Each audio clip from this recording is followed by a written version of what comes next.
Especially only for house wives. House wives వాళ్ళ daily routine చెప్పాలి అంటే ఎలా చెప్పాలి? హౌస్ వైఫ్ సహజంగా మార్నింగ్ లేచిన దగ్గర నుంచి నేను బ్రష్ చేశాను, నేను కూర్చున్నాను, నేను తిన్నాను ఇలా కాదండి. అవన్నీ ఓకే, అవన్నీ ఏంటంటే మనకి లాంగ్వేజ్ రావడం గురించి సెంటెన్సెస్ మనం ప్రిపేర్ చేస్తూ ఉంటాం. నాట్ లైక్ దట్ తిన్నాను పడుకున్నాను ఇవన్నీ కామన్, అలా చెప్పకూడదు. డైలీ రొటీన్ ప్రతిదీ లైన్, చిన్నపిల్లలు అయితే అలా చెప్పాలి, బట్ కొంచెం హౌస్ వైఫ్స్ కొంచెం పెద్దవాళ్ళు అలా చెప్తే బాగుండదు. నమస్తే everyone, in today's video I'm here with one more topic. ఎప్పుడైనా మనం ఎవరైనా కలిసినప్పుడు సహజంగా మనకు రావాల్సిన ఇంగ్లీష్ లో మాట్లాడాలి అంటే the basic thing we need to start with is self introduction రావాలి. అది ఎలాంటి వాళ్ళైనా సెల్ఫ్ ఇంట్రడక్షన్ రావాలి. And the other thing is what is your daily routine, what you do every day, ఇలా అడుగుతారు, ఇది రావాలి. సో ఇవాళ ఈ వీడియోలో నేను బేసికల్ గా హౌస్ వైఫ్స్ గురించి ఈ వీడియో చేస్తున్నాను. మనం చెప్పేటప్పుడు నా రోజు పిల్లల్ని రెడీ చేయడంతో స్టార్ట్ అవుతుంది, ఇలా మనం తెలుగులో నార్మల్ గా ఎలా మాట్లాడేస్తామో అలా చెప్పాలి కదా. So with that I have come up with now. ఎలా చెప్పాలో చూద్దాం. తెలుగులో చెప్తూ ఇంగ్లీష్ లో ట్రాన్స్లేట్ చేద్దాం. ఓకే, సహజంగా ఒక హౌస్ వైఫ్ కి రోజు అనేది దేంతో స్టార్ట్ అవుతుంది? పిల్లల్ని స్కూల్ కి రెడీ చేయడంతో స్టార్ట్ అవుతుంది. సో దాన్ని ఎలా చెప్పాలి మనం? ఒక్కొక్క సెంటెన్స్ చూద్దాం. My day begins with getting my children ready for school. అంటే పిల్లల్ని స్కూల్ కి రెడీ చేయడంతో స్టార్ట్ అవుతుంది. ఆ తర్వాత ఏం చేస్తారండి? పిల్లల్ని స్కూల్ కి రెడీ చేసిన తర్వాత బ్రేక్ఫాస్ట్ లంచ్ రెడీ చేస్తారు వాళ్ళకి కదా. ఐ ప్రిపేర్ బ్రేక్ఫాస్ట్ లంచ్ అని చెప్పచ్చు. వాళ్ళ బ్రేక్ఫాస్ట్ వాళ్ళ లంచ్ ప్రిపేర్ చేస్తాను అంటే I prepare their breakfast lunch, ensure that they are well dressed and packed. అంటే అలా రెడీ చేస్తూనే మనం ఏం చేస్తాము, వాళ్ళు డ్రెస్ సరిగా వేసుకున్నారా, లేకపోతే వాళ్ళ వస్తువులన్నీ వాటర్ బాటిల్, బుక్స్ ఇవన్నీ పెట్టుకున్నారా లేదా, ఇవన్నీ చూస్తూ ఉంటాము. అప్పుడు ఎలా చెప్తాము? I prepare their lunch breakfast, ensure that they are well dressed and packed, ఇలా చెప్పొచ్చు. ఆ తర్వాత ఏం చేస్తాము, వాళ్ళు రెడీ అయిపోయాక మనం తీసుకెళ్లి స్కూల్లో డ్రాప్ చేసి వస్తాం. లేకపోతే ఆటోల్లోనూ బస్సులోనూ వెళ్లే వాళ్ళు అయితే అట్లీస్ట్ బస్ స్టాప్ దగ్గర డ్రాప్ చేస్తాం కదా. అప్పుడు ఎలా చెప్పాలి? ఐ ఈదర్ ఎప్పుడు యూజ్ చేస్తారు? Either will be used in నేను అయితే వాళ్ళని స్కూల్ దగ్గర డ్రాప్ చేస్తాను, లేకపోతే బస్ స్టాప్ లో డ్రాప్ చేస్తాను అని చెప్పేటప్పుడు రెండిట్లో ఒకటి చెప్పేటప్పుడు I either drop them off at the school or see them off at bus stop. Off ఇక్కడ ఓఎఫ్ ఆఫ్ కాదు, ఓఎఫ్ఎఫ్ ఆఫ్ అంటే వదిలేస్తాను అని అర్థం అనమాట. Okay, I either drop them off at school or see them off at the bus stop. ఇక్కడికి వాళ్ళు వెళ్ళిపోతారు. ఒకసారి వాళ్ళు వెళ్ళిపోయిన తర్వాత మనం ఏం చేస్తాము, ఇల్లంతా రూమ్స్ అన్ని క్లీన్ చేసుకుంటారు కదా. ఏ లేడీ అయినా ఇదే చేస్తుంది. ఒకసారి వాళ్ళు వెళ్ళిపోయిన తర్వాత అని చెప్పాలి అంటే వన్స్ దే ఆర్ ఆఫ్ అని చెప్పచ్చు, once they have gone to school అని చెప్పచ్చు. Once they have gone to school అనేది నార్మల్. కొంచెం బాగా చెప్పాలి అంటే వన్స్ దే ఆర్ ఆఫ్ అంటే వెళ్ళిపోయిన తర్వాత. I clean up all the rooms, నేను అన్ని రూమ్స్ క్లీన్ చేసుకుంటాను అని చెప్పొచ్చు. If not I tidy up అంటే ఇంకొంచెం లెవెల్ పెంచాలి అంటే క్లీన్ అప్ కాకుండా టైడీ అప్ అనే ఫ్రేజ్ యూజ్ చేయండి.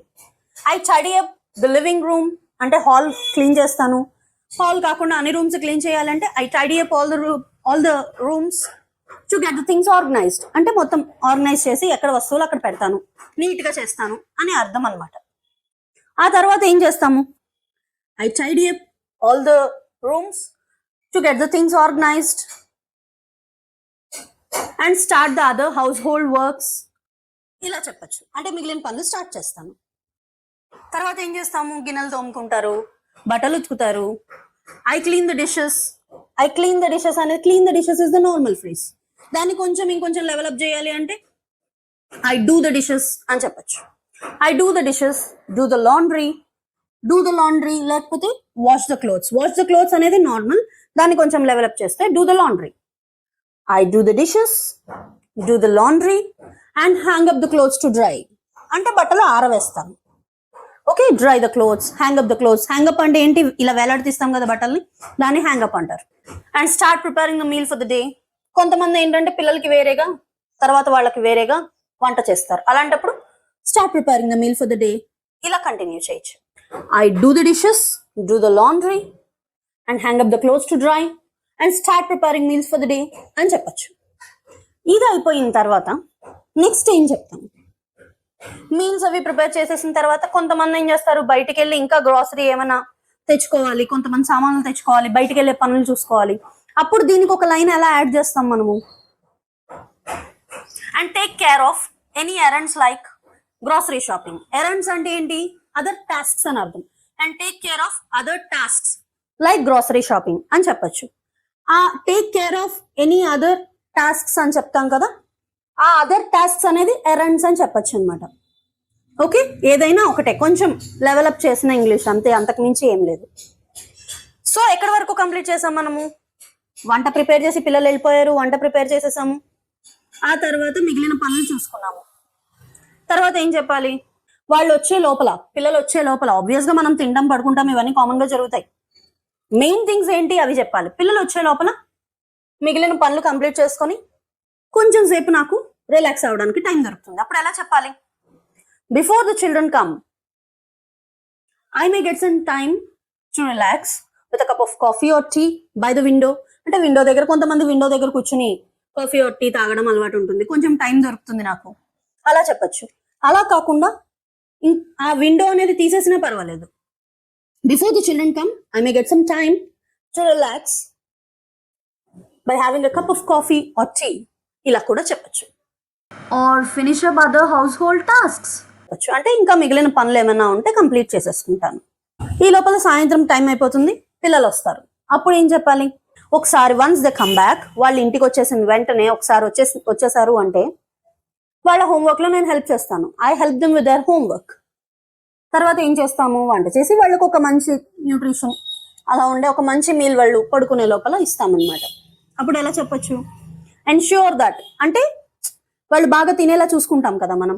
Ensure that they have a proper meal అని చెప్పొచ్చు. Good evening meal before ending the day అని చెప్పొచ్చు. లేకపోతే before winding down the day, అది కొంచెం అడ్వాన్స్డ్. ఇలా మనం చెప్పొచ్చు అనమాట. ఓకే, ఫ్లూయెంట్ గా మాట్లాడడం అంటే అర్థం ఏంటి అంటే పక్క వాళ్ళకి అర్థం కావాలి. ఆలోచించండి, no problem, take a gap. వాళ్ళు ఏదో అనుకుంటారేమో నేను ఫ్లూయెంట్ కాదేమో, please don't do all this. అవన్నీ మీ మైండ్ లో పెట్టుకోవద్దు. ఒక్కొక్కసారి నిజం చెప్పాలి అంటే మీరు కొంచెం బాగా మాట్లాడే వాళ్ళని చూడండి, the take a little gap, very little, ఏం పర్లేదు, నో ప్రాబ్లం. ఎలా స్టార్ట్ చేయాలి? What is your daily routine? ఎవరైనా అడుగుతారు మిమ్మల్ని, what's your daily routine? Well, my day begins with getting my children ready first. ఆ తర్వాత ఏం చేస్తామని బుర్రలో ఆలోచించుకోవచ్చు, no problem. Okay, I prepare their breakfast, lunch, ensure that they are well dressed and packed. I either drop them off at the school or see them off at the bus stop. Once they're off, ఒక్క నిమిషం, no problem, నేను చూసారా ఒక్క నిమిషం ఆగుతున్నాను. Once they are off, I tidy up the living room to get the things organized. I do the dishes, do the laundry, and hang the clothes to dry, and complete the other tasks. లేకపోతే and complete the other household works, and take care of any errands like grocery shopping or going to the market. Before they come back, I may get some time to relax by having a cup of coffee or tea by the window and complete the other household works. Once they are back, I help them with their homework and ensure that they have a good evening meal before winding down the day.